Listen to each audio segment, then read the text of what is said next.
Ya, terima kasih atas kesempatannya. Di sini saya akan menerangkan tentang tugas pertama, itu mengenai interaksi manusia dan komputer atau human computer interaction, faktor-faktor pendewasaan human computer interaction, dan prinsip utama perancangan human computer interaction.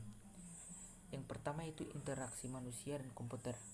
Interaksi manusia dan komputer atau human computer interaction adalah disiplin ilmu yang mempelajari hubungan antara manusia dan komputer yang meliputi perancangan, evaluasi, dan implementasi antarmuka pengguna komputer agar mudah digunakan oleh manusia. Interaksi manusia dan komputer itu sendiri adalah serangkaian proses, dialog, dan kegiatan yang dilakukan oleh manusia untuk berinteraksi dengan komputer yang keduanya saling memberikan masukan dan umpan balik melalui sebuah antarmuka untuk memperoleh hasil akhir yang diharapkan. Interaksi manusia dan komputer meliputi ergonomik dan faktor manusia. Yang berikutnya itu faktor-faktor pendewasaan human computer interaction. Yang pertama itu faktor rekayasa perangkat lunak. Definisi rekayasa perangkat lunak terdiri dari yang pertama, instruksi-instruksi yang bila dieksekusi akan memberikan fungsi dan kerja yang diinginkan. Yang kedua, struktur data yang memungkinkan suatu program memanipulasi informasi secara proporsional. Yang ketiga, dokumen yang menggambarkan operasi dan kegunaan program. Faktor rekayasa perangkat lunak merupakan faktor yang biasa menciptakan suatu program yang efektif, efisien, serta user-friendly sehingga dihasilkan mesin yang betul-betul diinginkan oleh user. Yang kedua itu faktor kecerdasan buatan.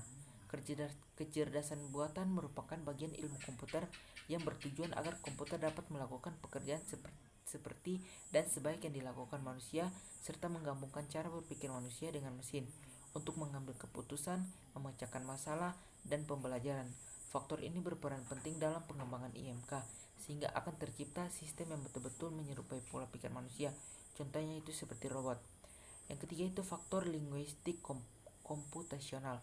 Peran bahasa yang digunakan sebagai antarmuka sangat penting agar user lebih mudah menggunakan sistem dan tidak terjadi kesalahpahaman.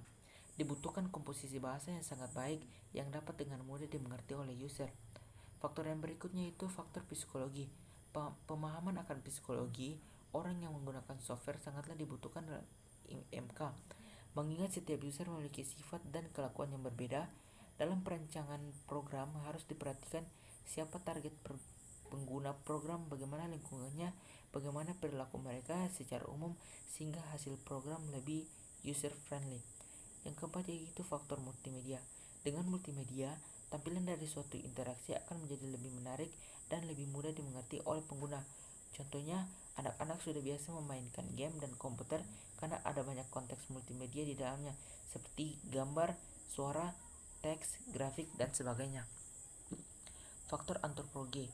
Faktor antropologi memberikan gambaran tentang cara kerja kelompok yang masing-masing anggotanya diharapkan dapat memberikan kontribusi sesuai bidang masing-masing. Faktor ergonomik berhubungan dengan aspek fisik untuk mendapatkan lingkungan kerja yang nyaman. Manusia yang bekerja di depan komputer biasanya menghabiskan waktu yang cukup lama. Maka letak meja, kursi, monitor, keyboard, mouse, posisi duduk, pengaturan cahaya, kebersihan, dan berbagai aspek lainnya sangat berpengaruh terhadap interaksi manusia dan komputer yang digunakannya. Faktor sosiologi. Pada IMK, sosiologi berhubungan dengan pengaruh sistem komputer dalam struktur sosial. Pada intinya, faktor ini merupakan konteks dari suatu interaksi. Faktor teknik penulisan. Suatu produk atau program yang dibuat membutuhkan petunjuk manual agar orang yang belum bisa menggunakan produk tersebut bisa mempelajari lebih dahulu sehingga dapat terjadi interaksi yang baik antara kedua orang itu dengan komputer. Faktor matematika. Pembuatan suatu produk atau software haruslah efisien dalam perhitungan matematika. Jika software bisa dijalankan oleh semua orang, baik yang baru belajar komputer maupun yang telah pakar, unsur kemudahan dalam segi hitungan matematika akan membuat software itu lebih disukai oleh banyak orang. Faktor bisnis. Persaingan bisnis yang semakin ketat membuat produsen software atau hardware membuat produk yang lebih mudah digunakan. Yang terakhir itu faktor manusia. Manusia dipandang sebagai sistem yang memproses informasi yang terdiri dari informasi diterima dan ditanggapi oleh proses input-output. Kedua, informasi disimpan dalam ingatan. Kemudian informasi diproses dan diaplikasikan dengan berbagai cara. Prinsip utama perancangan Human Construction Information. Kompabilitas pengguna antarmuka dapat dianalogikan sebagai sampel atau cover dari sebuah sistem yang akan dilihat oleh pengguna. Sedangkan user sendiri terdiri dari berbagai macam latar belakang dengan karakteristik, sifat, dan kebiasaan yang berbeda-beda. Untuk itu, desainer harus membuat suatu antarmuka yang sesuai dengan pengguna dengan latar belakang yang berbeda dan lebih dari satu orang. Workflow compatibility. Dalam sebuah aplikasi, software engineering harus memikirkan urutan-urutan dari pekerjaan yang ada pada sebuah sistem. Hal itu dikarenakan agar pengguna tidak mengalami kebingungan oleh banyaknya pilihan-pilihan menu, dan seharusnya menu-menu merupakan urutan dari suatu langkah pekerjaan. Yang berikutnya, kompatibilitas tugas. Sebuah aplikasi yang bersampulkan antarmuka harus mampu membantu pengguna dan menyelesaikan produksi. Sebisa mungkin pengguna tidak dihadapkan pada kondisi berpikir dan memilih, tapi pengguna dihadapkan dengan pilihan yang mudah, dan proses berpikir dari tugas-tugas pengguna dipindahkan dalam aplikasi melalui antarmuka. Kompatibilitas produk. Antarmuka dari suatu aplikasi harus sesuai dengan sistem yang asli. Banyak aplikasi yang memiliki antarmuka berbeda dengan sistem yang menyanyikannya. Konsistensi. Software engineer harus memperhatikan hal-hal yang konsisten dalam merancang sebuah aplikasi, khususnya antarmuka.